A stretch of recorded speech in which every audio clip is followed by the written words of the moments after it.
everybody, and welcome to another Thirsty Thursday Women's Online Wellness Facebook Live. Tonight, how what you put in your gullet can make a huge difference when it comes to COVID-19.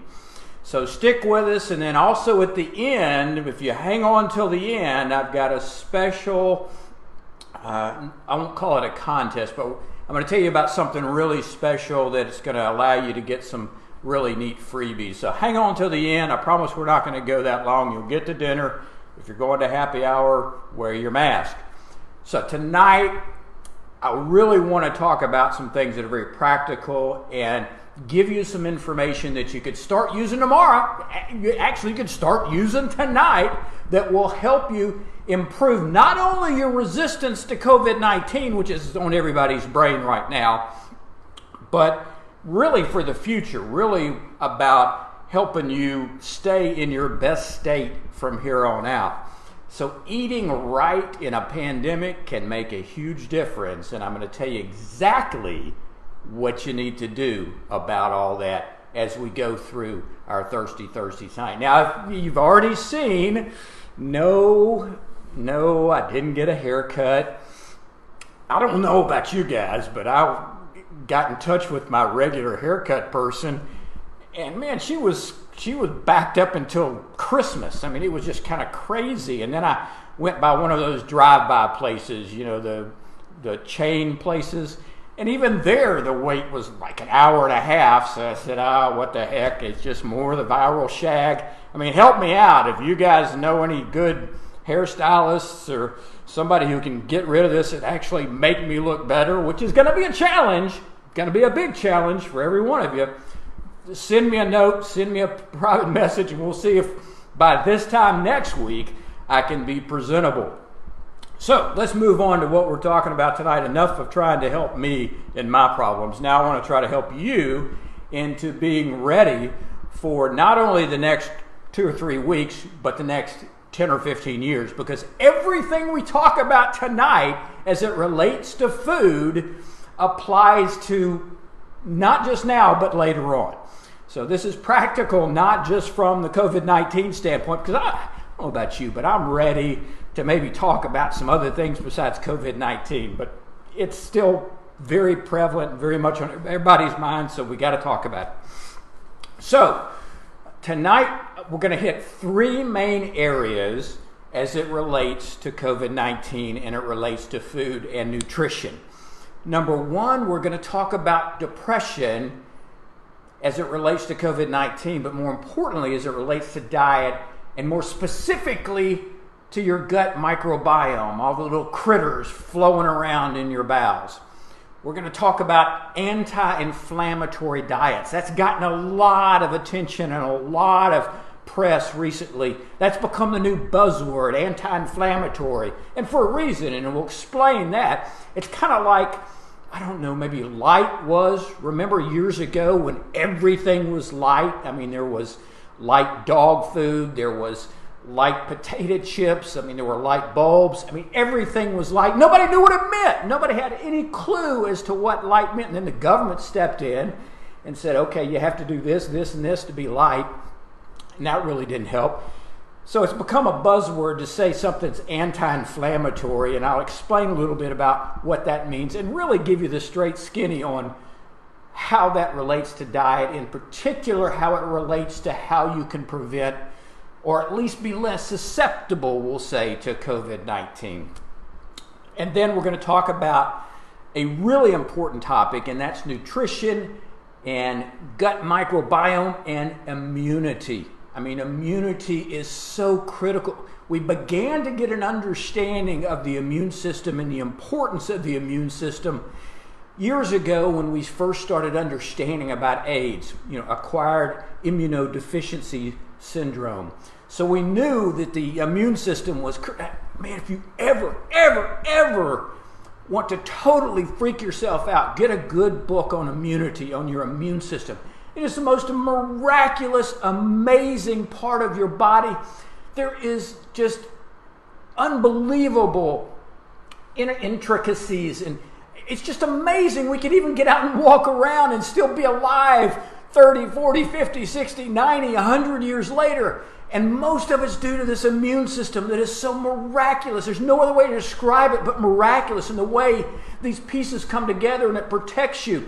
Well, there's some things you can do that can enhance that immune system. We know what happens when it's not any good. We know the problems with all the stuff that arises from things like AIDS. And then, of course, there's all those people who have immune deficiencies and people who have problems with their immune system and all the troubles that arise from that. But gee, that's just us folks walking around doing our normal stuff can either enhance or inflict pain on our immune system. But what a miraculous, unbelievable part of this who we are and the way our physiology works. I tell you, the more and more I learn, I've been doing, I graduated from medical school in 1984. That was actually when there were rotary dial phones. How many of you remember those things? And I can remember being absolutely fascinated with the immune system. Even as a young kid, I would read a book. I remember reading one of Isaac Asimov. How many of you remember him? A writer who used to write fantasy novels. But I read a book called The Chemicals of Life when I was, maybe 9 or 10. Totally blew me away. I was just thinking, wow, this is amazing how these little things come in and identify the bad stuff and chew them up and eat them up. And to this day, 50 years later, I'm still in awe of how that works and how we can be faced with all these problems from the outside and still function as we can. So taking care of your immune system is incredibly important. It's one of the most valuable body systems that you have going for you. So anything we can do to make it better, that's my point. That's what I'm trying to get to. Anything we can do to make it better is only going to work just magnitudes of beneficial effects down the road. So that's what we're going to talk about. I want to first go over a few terms, though, because I'm going to throw out some terms, and I don't want you to mishear. That leads to a lot of confusion, and there's sometimes confusion in definitions. Don't mishear what I'm going to say. It's like the old fella, story of the old guy who went in. Some of you heard me tell this, but it's worth saying again. The old guy who's probably in his 90s went in for his exam, and he was really in great shape. A little bit hard of hearing, and his doctor did the exam and then sent him on his way. Well, the next day, the doctor's walking to lunch, and he sees this old guy, probably 90-something, walking down the street towards him, and he's got two beautiful young blondes on his arms, and he's just strutting down the road. And the doctor looks over and gets him, "Frank, what the heck are you doing?" And he looks at him and says, "Well, Doc, I'm just doing exactly what you told me to do yesterday in the office." And the doctor looked at him incredulously and he said, "Doc, you told me to get a hot mama and be cheerful." And the doctor said, No, I said you've got a heart murmur, so be careful. So don't mishear what I'm going to say. I want you to understand these definitions. We've got enough false news and misconstrued information out there to not get mixed up with this. The first thing is you hear this term prebiotic and probiotic. I'm going to use both those tonight, and I want you to know the distinction, the difference. A prebiotic, think of it as just the fuel for the organisms that are in your system that are doing good things for you. It's the fuel, things like inulin and certain types of fructose sugars. It's the fuel for the microbes in your gut. So prebiotics are simply the fuel it's the gas that makes the microorganisms' engines run.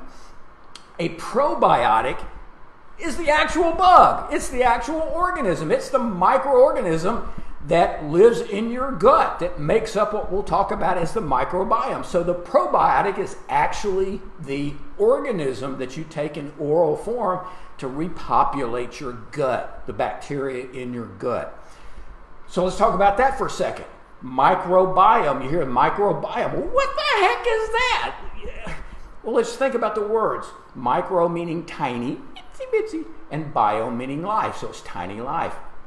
Well, it's the organisms, including the bacteria, the virus, the fungi, the protozoa, all these little goober grabbers that are in your gut including their genetic material. Now, some people, if you really want to get fancy, they'll use the term microbiota. Yeah, you really can impress people at cocktail parties by differentiating the microbiome and microbiota. That's what you ought to. Next time you're at a cocktail party and somebody starts talking about the microbiome, because you know they do, you can correct them if they misuse it, because the microbiome is all these organisms with their genetic material, and the microbiota is just the organisms. So they're subtle difference. So you could be a real jerk and try to explain that to them, and then just have everybody leave the room because nobody wants to talk to somebody who's making that distinction at a cocktail party anyway. But anyway, the microbiome are all these massive amounts of organisms that largely live all over the body, but predominantly in your gut.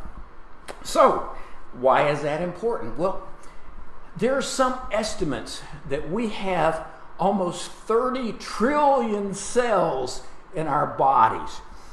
Now, granted, some of us have, like Chris Christie, have more than those cells than some other of us. Have you guys seen him lately? I mean, he really looked good after the bariatric surgery. He lost a bunch of weight, but I saw him the other day, and man, he's really gained a lot of that back. See, if he'd have come to our program, that would have never happened. But he's gained a lot of that back. So he may have more than 30 trillion cells. Well, a lot of scientists estimate that there are almost 38 trillion bacteria that live in your system. How's that for pre-dinner conversation? 38 trillion, that's a lot. That's even more than a politician can grant in his payroll protection program. I mean, that's a big chunk of number. So there's actually more bacteria. There's more bacterial DNA in your body than your own DNA. How does that toot your horn? So this is nothing to sneeze at, especially if you're not wearing a mask. This is something that's very important and affects all different aspects of your wellness. And that's why I'm even talking about it, because we're even learning more and more every day about the impact that this stuff has. So that's the importance. I don't want you to I already used sneezed. I don't want you to miss the incredible importance of learning about this. Importantly, because you can do something about it.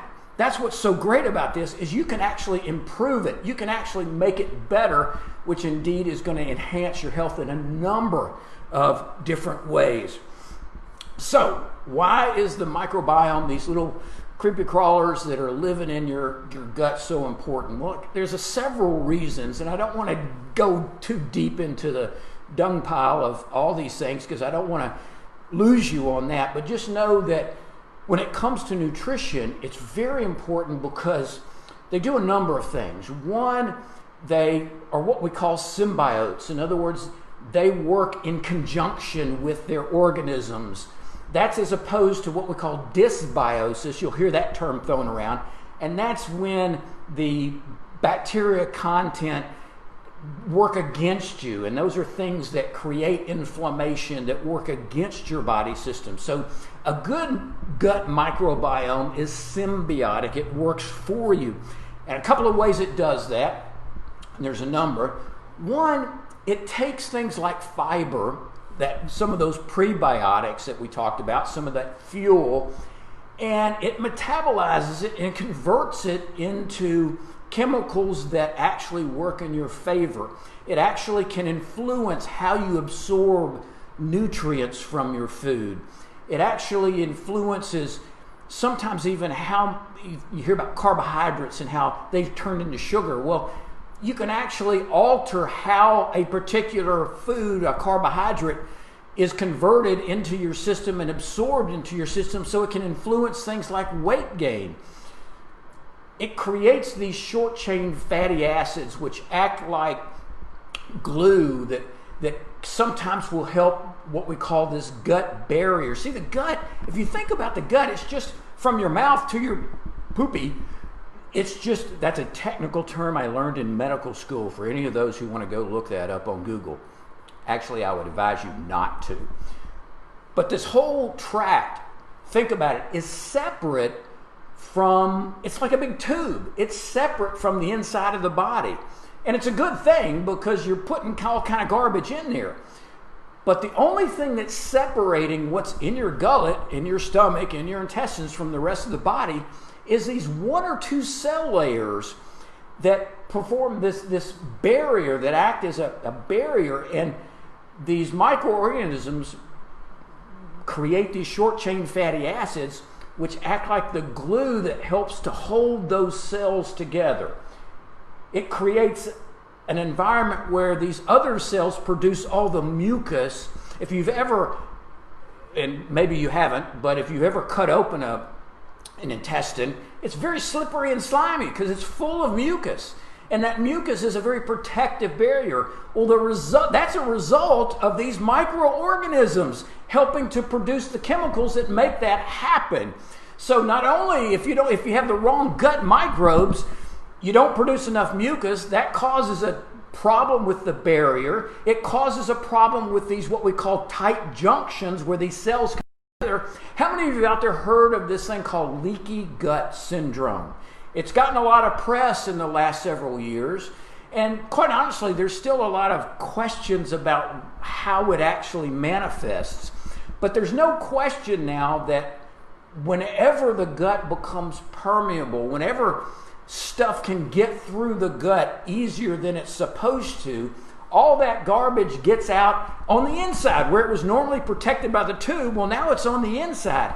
And your body goes, whoa, no, I don't want that pistachio nut sitting outside of the gut, and I don't want that bell pepper, I don't want that, that's not supposed to be out here.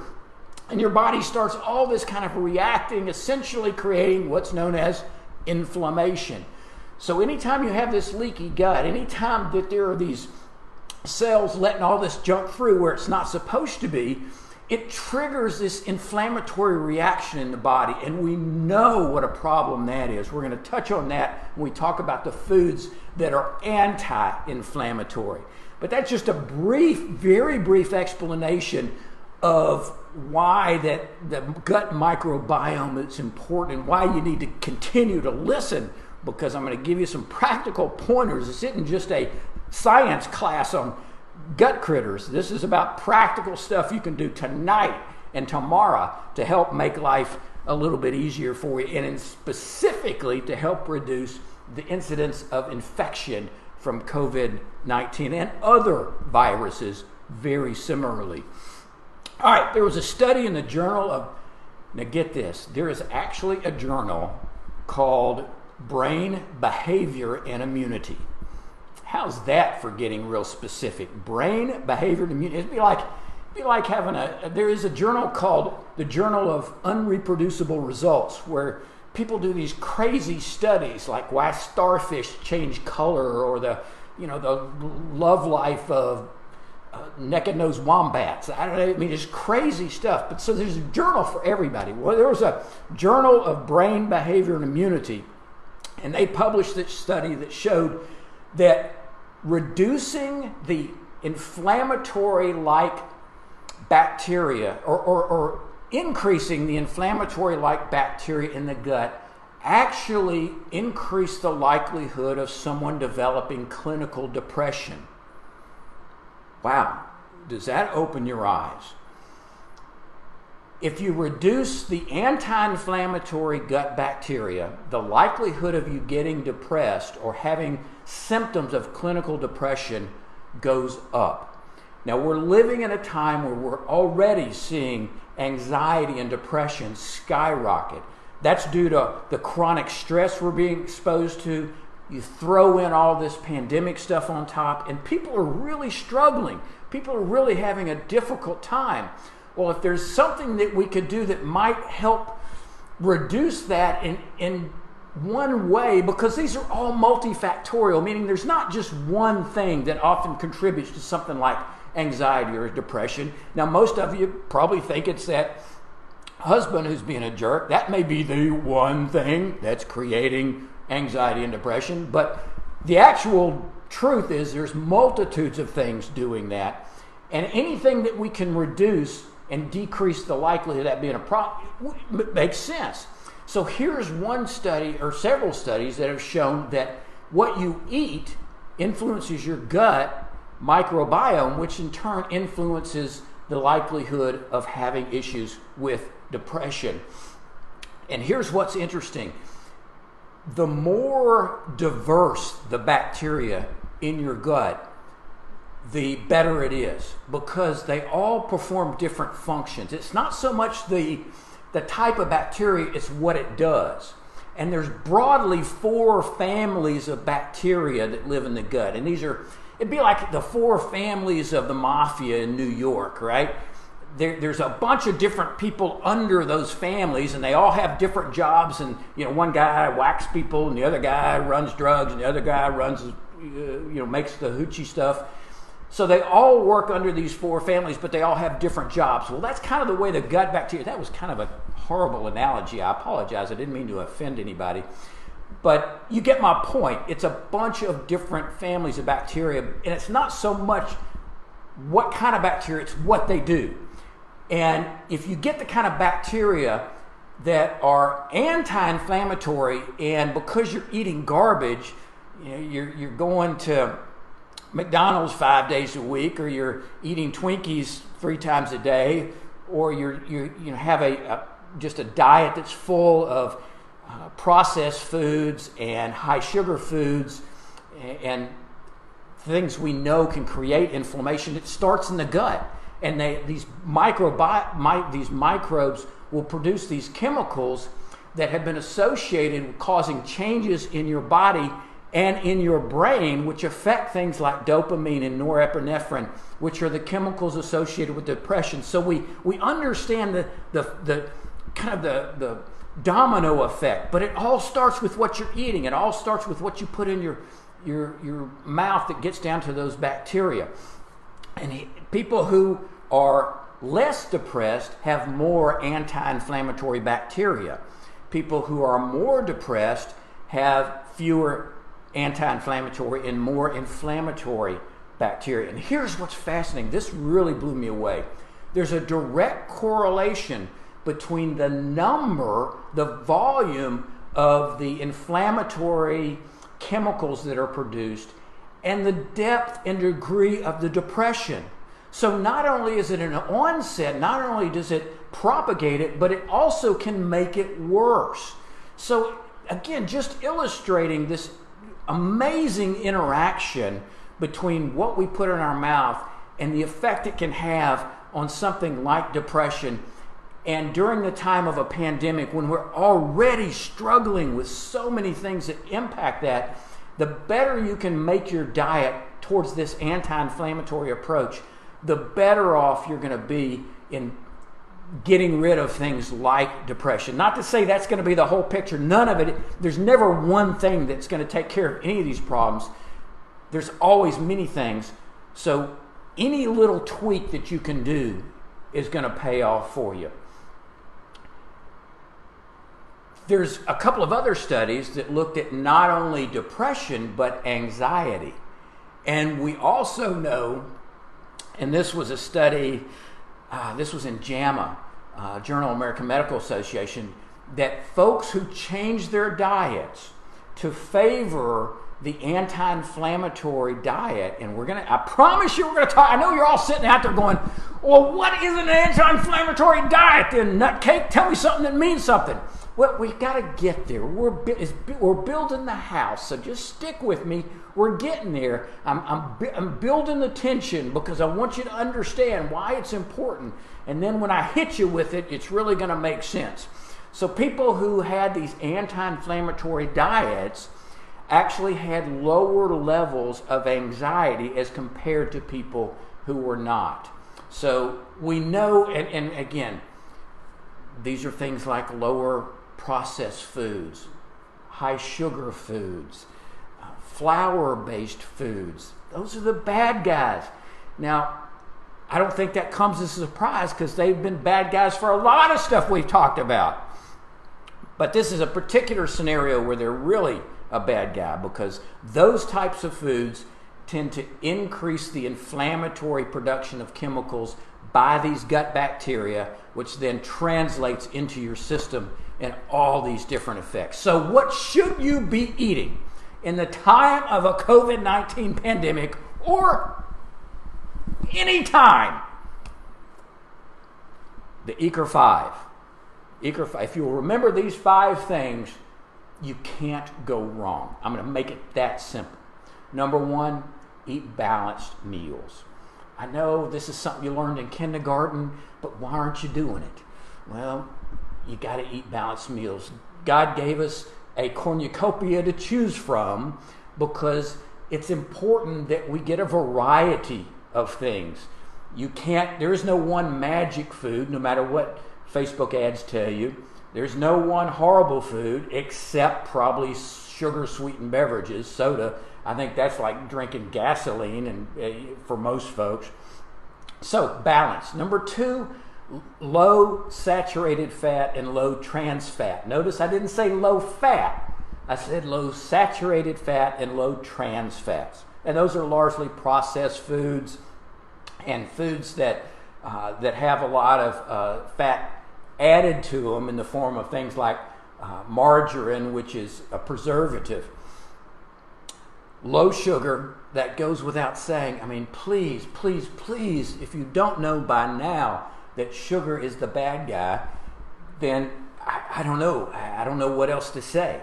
But sugar is one of the most inflammatory chemicals that can enter into our system.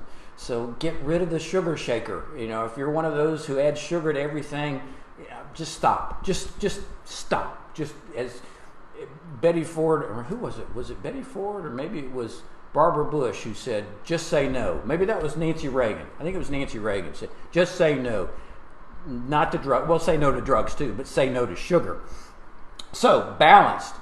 Low saturated fat, low trans fat, low sugar, high fiber.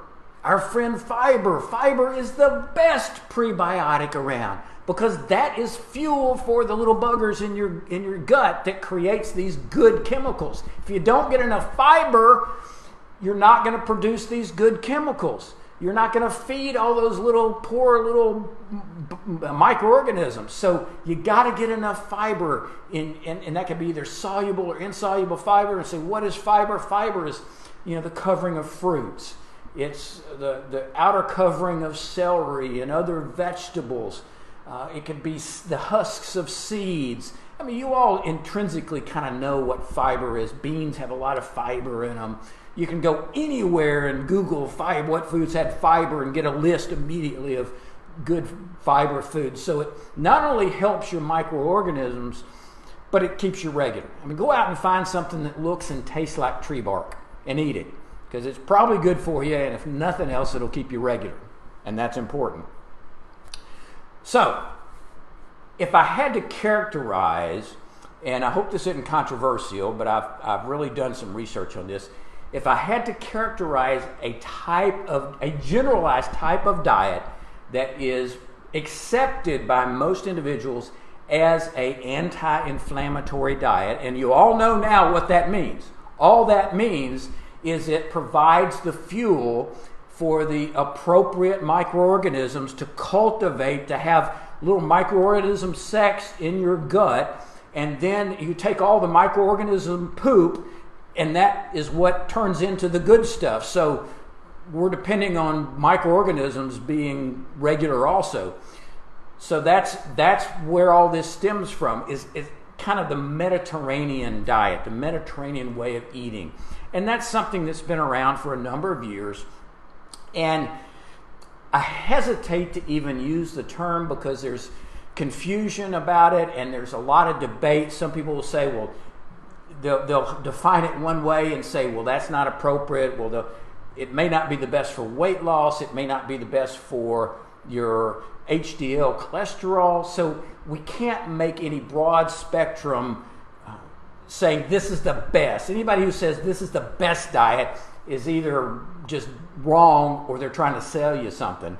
So in general, the Mediterranean style of eating, and I'm going to get you specifics on that, is probably recognized as far as the most anti-inflammatory. And how do we know that? Well, we know that by studies that look at the gut bacteria and the volume of these good things like butyrate that they produce. We can actually measure that, and they've done that. How'd you like to have that job? Oh, I collect poop all day long and test it, and that's my job. Well, thank goodness there are people who do that, because we need that done.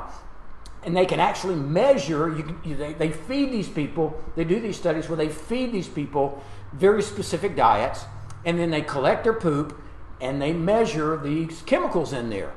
So that's how they know that eating certain ways can do certain things. We also can measure inflammation in general in the body. There's some blood tests that can measure that, like C-reactive protein and SED rate and interleukin-6 and some other measurements that can check that. So just let it be said, the science is real that a diet like this has been shown to be anti-inflammatory based on the definition that I just told you. So we know it helps with cardiovascular disease. That's well proven. There's evidence that it might lower the incidence of Alzheimer's disease, Parkinson's, type 2 diabetes. What do all these things have in common besides things you don't want to get? They all have inflammation as a part of their mechanism, as a contributing factor to the disease state. Not a coincidence. And we know that one of the reasons this works is because of this effect on the gut bacteria. There's also, and this was really important for me because I'm getting a lot older, there's evidence that eating this way can actually reduce some of the things associated with aging, like decreased mobility, some forms of cognitive impairment. They use the politically correct term of deteriorating body functions. Us in the real world call that decreased sex drive. But anyway, there's evidence that eating this way can interfere with that rapidity of that process. We can't reverse it. There's no such thing as anti-aging, but we might be able to slow the process down. So, what constitutes this diet? It's really quite simple. It's very rich in vegetables, fruits, and predominantly fruits with the skin on it, because you're getting all the fiber there. Seafood, poultry, some of the healthy fats. What are healthy fats? Well, those are things like PUFAs, P-U-F-A. Now, I'm not saying pukas. Remember those little white puka beads? How many of you had puka beads when you were in high school? If you're as old as I am, some of you did. These were the little, so I'm not saying puka beads, I'm saying PUFAs, polyunsaturated fatty acids. And most of you have heard of things like omega-3 fatty acids, omega-6 fatty acids. Those are okay. Those are good. Those are unsaturated fats. And then, of course, the star is the monounsaturated fats, and that's things like olive oil. And olive oil is a big part of the Mediterranean diet. That's all they cook in. None of this corn oil, canola, or soy. They're all using olive oil because it's everywhere. That's all. There's olive trees all over the place. This extra virgin cold pressed olive oil is wonderful for your cooking, for, just replace butter with it. That's what the Mediterranean diet includes. So stock up on fresh fruits, especially with the peel. Eat them with the peel. How many times do I have to say that? Vegetables, and yeah, there's good vegetables and there's bad vegetables. You go on, we've discussed many times about the glycemic index, how a potato will shoot your blood sugar up and asparagus won't. So yeah, when I say vegetables, you kind of have to distinguish which ones are the good and the bad, and we spent several videos on that. Legumes, whole grains, nuts. As I said, get rid of the butter and add the olive oil. Instead of using salt, use herbs and spices. Eat fish and poultry 2 or 3 times a week. Red meat, limited 2 or 3 times a month if possible. And for goodness sake, avoid sugar. I mean, that's just really, that should be a given now.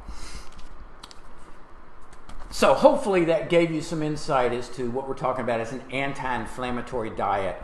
And again, don't send me any emails about, the Mediterranean diet doing this, that, or the other. I'm talking right now with blinders as it relates to this anti-inflammatory thing. We also know that an anti-inflammatory diet, improving the gut microbiome, absolutely influences your immune system. I mentioned at the very outset how critical the immune system is, especially now when I am trying to get rid of the virus. We're trying not to catch it. We're trying to protect ourselves from it. Anything you can do to enhance your immune system is only smart. It only makes sense. Did you know, little fun fact to tell your little homeschooled 7th grader, that 70% of the immune cells in your body are in your gut? Bet you didn't know that. 70% of the immune cells are in the gut. And it only makes sense. Think about it. How does the function of the immune system is to protect you. It recognizes foreign garbage and chews it up and gets rid of it. How does all this foreign garbage, the majority of it, get into your system? Through the gullet. You'd think about things we eat. They're covered in bacteria and protozoa and viruses. I mean, I don't care how much you wash it, it's full of that stuff. So our body has developed this amazing mechanism to protect us. And that's why the gut has all this immune cells, this army of immunity is just sitting there waiting to say, it's like the stuff coming down the assembly line of your intestines, and the immune system is going, that's okay, no, we got to eat that, that's all right, that's okay, no, that's going to kill us, we ought to do something about that. So it's just an amazing interrelationship between the immune system and what we put in our mouth, in our microbiome. And that's why we've got to be very careful when we do things like take antibiotics. Many of us think, antibiotics are just kind of benign. We take them to get rid of that sore throat, even when sometimes we don't need them. Well, the antibiotics are not specific to just the little goober gobbers who are chewing up the back of your throat. It cleans out bacteria in other parts too, including the gut. So anytime you take an antibiotic, you're affecting your gut microbiome. Now, luckily, because we are miracles and we are amazing people and we are just perfectly made, the gut reconstitutes its microbiome pretty quickly after an antibiotic. But how many of you had diarrhea when you took an antibiotic? It's because you wiped out the gut microbiome. How many of you have taken an antibiotic and gotten a yeast infection? Most of you, because I'm treating you every day. That's because the antibiotic wiped out the microbiome. It took the normal bacteria and created this mismatch and imbalance. So the next time you take an antibiotic, just make sure that it's for a good reason, because it's not innocuous. It's going to have a systemic effect, especially as it relates to your immune system. All right. This is something I found that was really specific as it relates to the immune system. There's a number of studies looking at animals and humans that showed that improving your gut microbiome, again, this anti-inflammatory types of bacteria in the microbiome, secondary to a healthy, normal diet, actually improved the immune system in fighting off lung infections. Pretty important right now in COVID-19. It actually produced these chemicals that influenced the immune response, and it modulated it, it balanced it, because too big an immune response is what's a problem in eating up all this lung tissue. Your body overreacts, and it causes these inflammatory cytokines. You've heard the term cytokine storm, and it chews up all these little lung cells. Well, if you have a healthy gut microbiome, you produce these chemicals that actually keep that immune balance. It's just like a Goldilocks. It's not too bad, it's not too light, it's just right. So we know from multiple studies with influenza and other viruses that a healthy gut microbiome reduces the likelihood of severe lung infections. Extremely important in this age of COVID-19. So one last time, let me emphasize the Mediterranean diet way of eating, and that's a high consumption of monounsaturated olive oil, legumes, unrefined cereals. So grains are okay as long as they're unrefined. When we start making flour and we start refining the grains, they lose all the nutrients, and that's what creates a lot of problems. So unrefined grains, fruits and vegetables, a moderately high consumption of fish, occasional chicken, mostly cheese and yogurt, but dairy is generally okay. This is one part I like, moderate wine consumption. Now you got to understand what moderate means, and generally that's 1 glass for women and 2 glasses for men. Sorry, it's just what the science says. And a low consumption of non-fish meat products, meaning cow and such. But you also got to remember, and I'm going to close with this, you also got to remember that this is just one picture.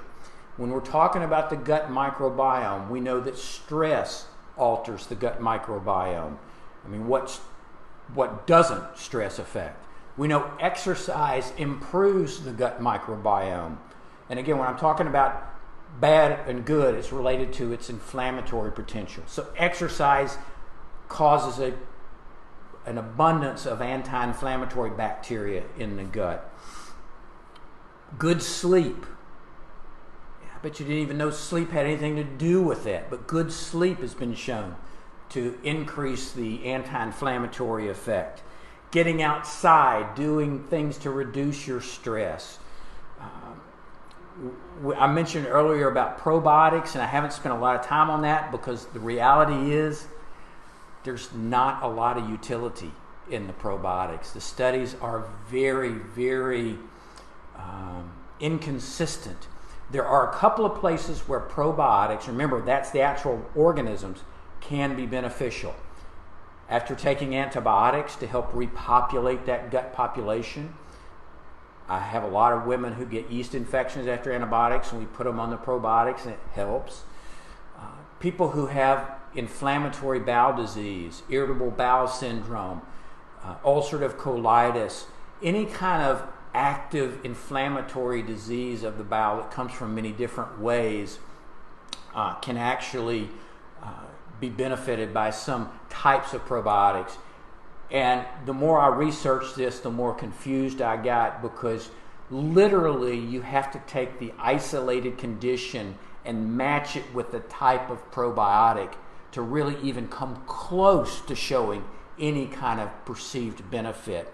So just going down to the drugstore or the health food store and buying an off-the-shelf probiotic, quite honestly, probably is not doing you a whole lot of good. You're going to be a lot better off by adopting a healthy diet. The microbiome for people is almost as identifiable as a fingerprint. Each person, there's some similarities in families, but each person is so unique and so different. So, for example, one probiotic might have 8 active types of bacteria, and it's going to affect one person very differently from the other depending on what their natural microbiome is. So the take-home message is there's some very isolated scenarios where taking a probiotic or a prebiotic, well, now prebiotics are a little different, I'll tell you about that in a second. A probiotic will actually be a benefit. Now remember, we said prebiotics are simply the fuel that helps to stimulate bacterial growth, good bacterial growth. See, that can be okay. So taking a prebiotic to me makes a little more sense. But the reality is, if you're getting adequate fiber in your system, you probably don't even need to do that. So I think that's covered pretty much everything that I wanted to cover tonight. I'm going to actually post a couple of brand names of the prebiotics and probiotics that I've used with folks who've had yeast infections, for example, just so you have access to that. And I did want to do one further thing. We are real close to hitting a real milestone as far as the number of folks that are in our community. And I've said all along, I'm never going to make this public. I always want this to be a private community because I want that connection where people don't have to worry about whatever they say or do, or quite frankly, whatever I say or do, just going out to the world. This is a very specific group of folks who have specific interests, but we're real close to hitting a real milestone in those numbers. And this is not about the numbers. This is about people that I know that you know that would benefit from being a part of this community. So what I'm going to do is, when we hit this milestone, and I'll tell you, it'll be our 2,000th member, which is just amazing to me. And it's just incredible that we're seeing folks who really share these same passions for learning these things and improving their health and becoming what I call VIPs, or very important patients and very important people. And they understand the other VIP, value in prevention. So these are all people who have similar thoughts and feelings, and I know you know some other folks who might share that. So whoever becomes, there'll probably be two of these things that I'll do. If someone recommends the person who ends up being the 2,000th person, or if a person just asks to be a member and ends up being the 2,000th person, I've got something really special that I want to do for them. And it's going to involve some personal consults. It's going to involve access to a special course that I have put together on menopause and hormones. So I don't want to tell you how close we are, but we're close. So if you're the person who either submits the name of the person who ends up being the 2,000th, or if you're the 2,000th person that ends up joining our group, then we're going to have a real special thing for you.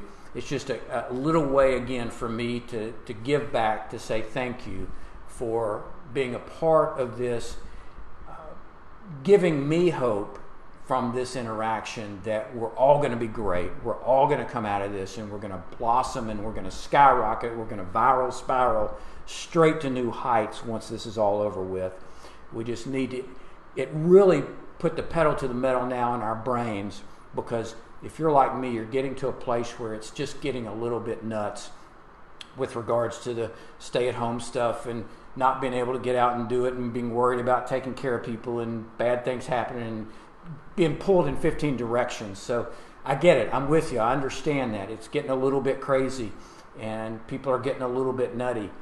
Now's the time to focus. Now's the time to really go back and think about those things that we talked about early on, about figuring out about how to take care of you and your family, how to do something kind for somebody, whether you know them or not, and then how to figure out how you're going to come out of this transformed, and how you're going to look back on this time and say, yeah, that's when things change, and they change for the better. That's what I want for each and every one of you. So that's all for tonight. Thank you so much for being part of this. I hope it's been meaningful. Again, I read every single comment, try to respond to every comment. Thank you for all the interaction. And until we see you next time, make healthy choices.